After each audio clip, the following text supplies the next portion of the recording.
PSG ကဂိုးသမားတွေကိုဘာလို့အမြဲတမ်းနှိမ်လေးရှိတာလဲဟုတ်ပါပြီသူတို့ရဲ့ပွဲအတွက်ဂိုးသမားတွေအားလုံးကစူးစူးရွားပုံစံမျိုးနဲ့အစားထိုးခံခဲ့ကြတာပါ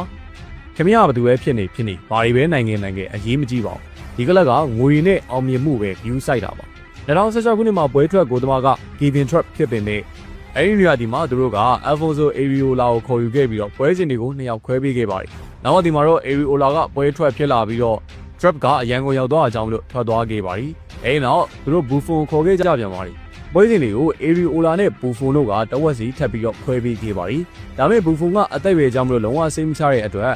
Keylor Navas ကိုထပ်ခေါ်ခဲ့ပြီးတော့ Areola ကိုအရန်ဖြစ်စေခဲ့ပြန်လို့သူလည်းပဲထွက်သွားခဲ့ပြန်ပါတယ်ဒီလိုနဲ့Keylor Navas က300တီကြာပွဲထွက်ဂိုးသမားဖြစ်ခဲ့ပေမဲ့2000မှာ21မှာတော့Donnarummaကိုခေါ်ခဲ့ပြန်ပါတယ်ဒီလိုနဲ့ Real Madrid နဲ့အတူတူ Champions League 3ညင်ရခဲ့တဲ့ဂိုးသမား Navas ကနေရာဖယ်ပြီးခဲ့ရပြီးတော့သူ့ကိုနောက်ဘေးတကားကနေပြီးတော့ထွက်သွားဖို့အတွက်ဖိအားပေးခဲ့ပါတယ်အခုတော့300တီကြာအငင်းပွားပွဲမရှိပွဲထွက်ခဲ့တဲ့ Donnarumma ကကလပ်ကိုပထမဆုံး Champions League ဖလားပေးနိုင်ခဲ့ပါတယ်ဒါပေမဲ့ PSG ဘာလုပ်ခဲ့လဲဆိုတာသိကြရမလားသူ့ကိုနှိမ်ခဲ့ပြန်ပြီးတော့နောက်ဘေးတကားကနေပဲထပ်ပြီးတော့မောင်းထုတ်ခဲ့ပြန်တယ်အခုတော့ Lucas Chivalier သူ့ခစ်ကိုစတင်တော့မှဖြစ်ပေမဲ့သူ့ရဲ့ကံကြမ္မာဘာဖြစ်မလဲဆိုတာကျွန်တော်တို့အားလုံးကြိုပြီးတော့သိနေကြပြီဖြစ်ပါတယ်